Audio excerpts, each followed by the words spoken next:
This is part 3 of things you wouldn't know if you didn't read the Harry Potter books. I made parts 1 and 2 a few weeks ago, both of which are linked down below if you want to check them out. Stay to the end of this video because I saved the best ones for last. Also, you'll probably notice I have a change in scenery. That's because I'm on vacation, but the grind never stops. I always want to put out fun videos for you guys. This freaking glare though with my glasses is really bugging me, but it'll do. Also, if you enjoyed this video, hit that like button. It will greatly help the channel with the algorithm. And if you like what you see, hit that subscribe button, and you can also follow me on all of my other social medias, all of which are linked down below, and all of which house similar content that I make here on this channel. Number 1. Moaning Myrtle helped Harry even more for the second task. Movie fans of course saw Myrtle help Harry figure out the egg clue, but in the book she went even further. She actually traveled through the pipes from her bathroom to go into the Black Lake during the actual task, and there she pointed Harry in the right direction to find the village of the Merpeople. This is the real reason why Harry reached all of the hostages before any of the other champions did. Number 2. How the Norbert storyline ended. Norbert was of course part of the first film, but the dragon story was sort of left up in the air for movie watchers. In the book, the trio actually helped smuggle the dragon out, handing it off to some friends of Charlie Weasley, Ron's brother. This is what subsequently led to them getting detention. Then later in the series, Charlie actually told Hagrid that Norbert is actually Norberta, as they realized it was a girl dragon, not a boy. Number 3. Sirius signed Harry's permission form. The film went over Harry not being able to go to Hogsmeade in his 3rd year. But Professor, I thought if you signed it, then I could go. I can't. Only a parent or a guardian can sign. Since I am neither, it would be inappropriate. But then all of a sudden, he's able to go in the 5th film. This is because after Sirius's escape on Buckbeak, he sent Harry a piece of paper that read, "I, Sirius Black, Harry Potter's godfather, hereby give him permission to visit Hogsmeade on weekends." This was of course enough for Dumbledore, who knew that Sirius was innocent, so from then on, Harry could go to the village. Number 4. Oliver Wood played professional Quidditch after Hogwarts. Oliver disappeared after the 2nd movie, which I always thought was weird because he was there in the 3rd book, but wasn't present for the Quidditch match. Anyway though, after finishing up at Hogwarts, Harry ran into Wood at the Quidditch World Cup, and Oliver excitedly told Harry that he was the keeper for Puddlemere United's reserve team. Number 5. Charlie Weasley fought in the Battle of Hogwarts. Charlie was of course neglected in the films, but one of my favorite moments for him was in the final battle. Charlie didn't arrive to the battle right away, probably because he was out of country, but when he did, he entered the battle alongside Horace Slughorn, accompanied by hundreds of reinforcements, and this changed the tide in the battle, going in the favor of the good guys. Number 6. Percy's letter to Ron. In part 1 of this series, I went over how Percy disowned his family, but I left out one crucial detail. Percy wrote Ron a letter congratulating him on becoming a prefect. Percy mentions that he was glad Ron didn't take the Fred and George route, and then said that he should stay away from Harry Potter, who Percy believed only got off on a technicality during his trial earlier that year. He then went on to bash Mr. and Mrs. Weasley, saying he was glad he escaped association with such people, the most disrespectful way to refer to your parents. But worst of all, he told Ron to rat Harry out to Dolores Umbridge, who Percy described as a delightful woman. Number 7. Rita Skeeter interviewed Harry about his night in the graveyard. In part 1 of this series, I mentioned how Hermione had dirt on Rita. She used this dirt to make Rita interview Harry about his night in the graveyard when Voldemort returned, and this article made many people realize that the Ministry was wrong and Harry was telling the truth. To her disgust, Rita had to write for the magazine The Quibbler, one of the most laughed at magazines in the Wizarding world, which was published by Luna Lovegood's father, Xenophilius Lovegood. Number 8. We were introduced to Bellatrix Lestrange before the Azkaban breakout. The film didn't introduce us to Bellatrix until the Order of the Phoenix, but book readers actually met her in the 4th book, The Goblet of Fire. When Harry fell into the Pensieve in the book, we didn't just see Karkaroff's trial like in the movie. We also saw the trial of Bellatrix, her husband Rodolphus, his brother Sebastian, and Barty Crouch Jr.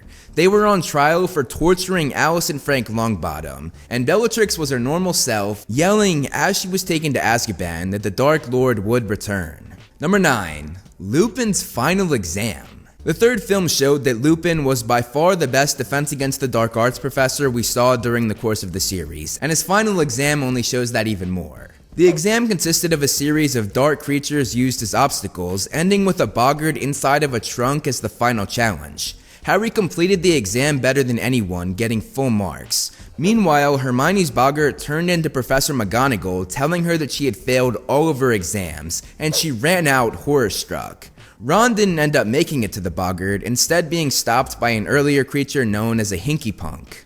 Number 10. Draco, Crabbe, and Goyle's unfortunate end to multiple school years. First, on the train ride home in the Goblet of Fire, Malfoy celebrated Cedric Diggory's death.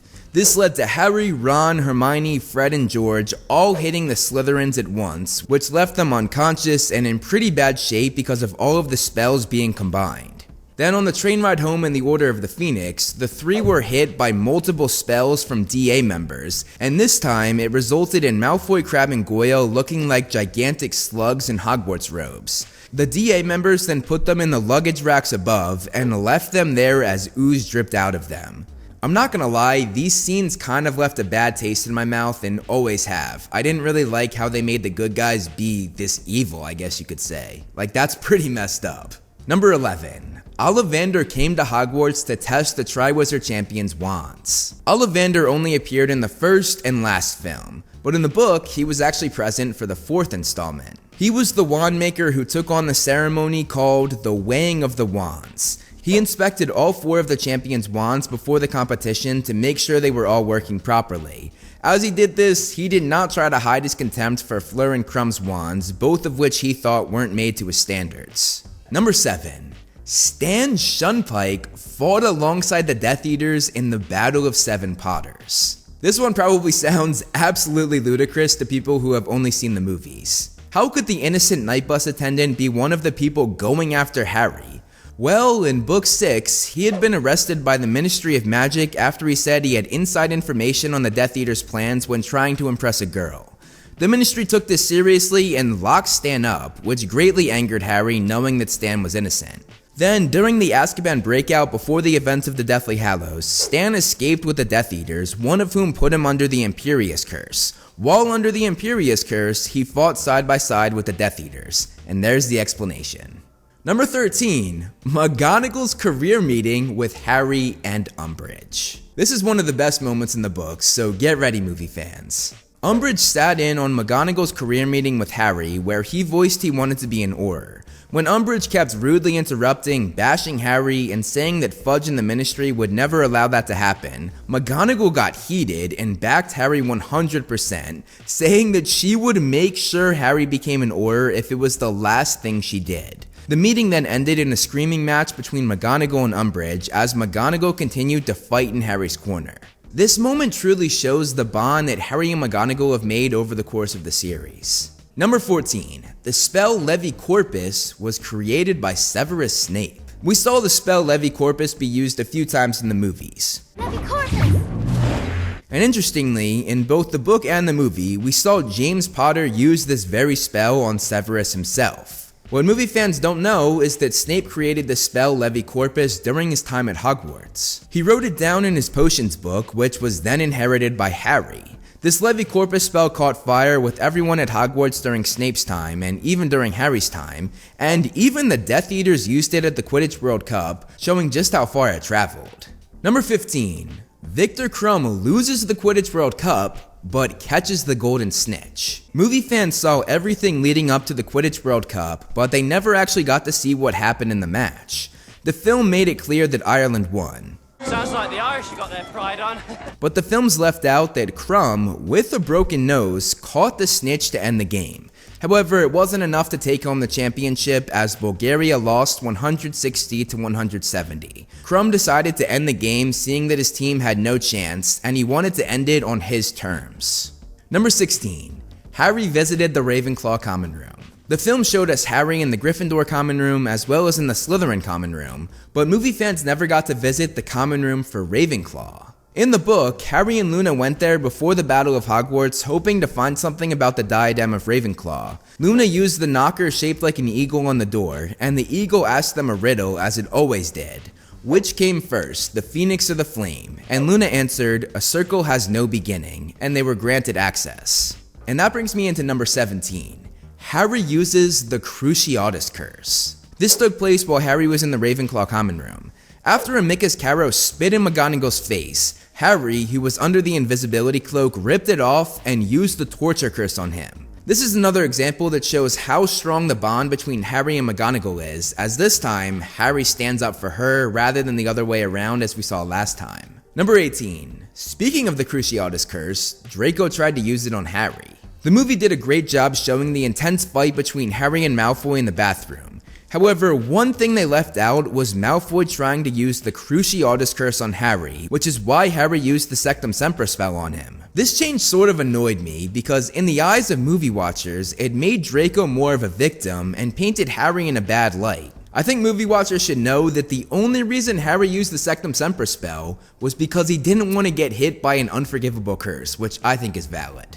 Number 19. Harry gave Mad-Eye a proper burial. Mad-Eye was killed off screen, and other than Bill saying that Mad-Eye was dead, they didn't really go over what happened. Going into more detail, Death Eaters took Mad-Eye's body before the Order could retrieve it. Umbridge was given his eye, which is why movie watchers saw it in her door at the Ministry. However, the movie once again skipped over a significant detail. Harry actually took the eye out of the door, and after their escape from the Ministry, Harry buried Moody's eye next to the most gnarled and resilient looking tree, which perfectly matched up with Mad-Eye's essence in life. Number 20. Ginny flew into the announcer's box during a Quidditch match. In the first film, movie fans saw the announcer's box with Lee Jordan in it. This announcer's box would later be taken over by Zachariah Smith, who was a Hufflepuff seen as sort of a rival to the main Gryffindors. Movie watchers might know of Zachariah Smith, who made brief appearances in the 5th film, but if not, that's him right there. While he was announcing Gryffindor's match, he continuously insulted the Gryffindor team, and after they secured the victory, Ginny flew directly at him in the announcer's box, slamming right into him. When Ginny got up, she looked at Professor McGonagall saying that she forgot to brake. Number 21.